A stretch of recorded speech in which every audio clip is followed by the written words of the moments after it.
এই সরকার ক্ষমতা আসার পরে পাম্প আছে, তেল নাই। এই বিএনপিকে এমন শিক্ষা দিব আমরা, বাংলার ইতিহাসে আপনারা লেখা থাকবে, আন্দোলন করে আপনাকে প্রধানমন্ত্রী বানায় নাই, আপনার দলের নেতা কর্মীরা আপনার মাকে মুক্ত করতে পারে নাই। রাশেদ প্রধান আমাদের মতো লোকেরা বিএনপিকে মুক্ত করে আজকে ক্ষমতায় বসাচ্ছে। নির্বাচন হওয়ার পরেই সমস্ত চাঁদাবাজরা মাথাচাড়া দিয়ে উঠছে। আপনি দেখবেন প্রত্যেক হাট বাজারে সব জায়গায় জায়গায় এই চাঁদাবাজরা চাঁদা পরিমাণ বাড়াই দেওয়ার কারণে সমস্ত জিনিস এখন লাগামহীন, সব কিছু দাম বাড়ছে। সন্ধ্যার পরে গ্রাম অঞ্চলে এখন বিদ্যুৎ নাই।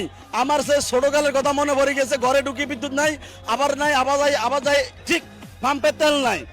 এই সারা দেশে যে জ্বালানি সংকট সৃষ্টি করে বিএনপি দ্রব্য মূল্য দাম বাড়াইতেছে, মানে এরা তো দীর্ঘদিন আসলে খায় নাই, বিগত 16-17 বছর তারা চুরি করতে পারে নাই। এখন আইছে এরা লুটপাটের জন্য সব জায়গায় সিন্ডিকেট বসাইয়া দ্রব্য মূল্য সব কিছু দাম এখন লাগামহীন।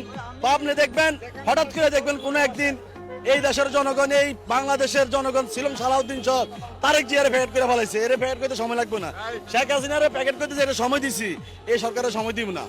সোজা কথা শেষ। এই সরকার ক্ষমতা আসার পরে পাম্প আছে, তেল নাই। এই সরকারের মন্ত্রীরা সংসদে দাঁড়ায়া কলিজা বড় করে বলে কি সারা দেশে তেলের কোনো সংকট নাই, তেল নাকি মজুদ আছে। তো আমরা জানতে চাই তেলগুলো কোন হাওয়া ভবন আপনারা রাখছেন, আপনারা আমাদেরকে ঠিকানা দেন, আপনারা তেল কই রাখছেন। যদি তেল থাকে তাহলে পাম্পে কেন তেল নাই, তেলের কেন এত দীর্ঘ সারি। আমার জন্মের পরেও পাম্পে এত বড় লাইন দেখি নাই। এই বিএনপি একটা ব্যর্থ সরকারের, এই অপদার্থ সরকারের আমলে যে পরিমাণ জ্বালানি সংকট দেখা দিয়েছে, এরা আমার মনে হয় কি এই সমস্ত তেল তারা চুরি করে বিভিন্ন জায়গায় তারা সিন্ডিকেট তৈরি করতেছে তেলের দাম বাড়ানোর জন্য। এই বিএনপি সরকার, বলে রাখি, বিএনপি সরকার সময় থাকতে গণভোট বাস্তবায়ন করেন, তা না হলে এই যে তার যে বাংকার বানায় না, বাংকার ঢুকার আমরা টাইম দেব না।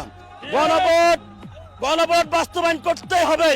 জুলাই অভ্যুত্থানে রক্তের উপর দাঁড়িয়ে আপনি সরকার গঠন করেছেন, আপনার দলের নেতা কর্মীরা আন্দোলন করে আপনাকে প্রধানমন্ত্রী বানায় নাই।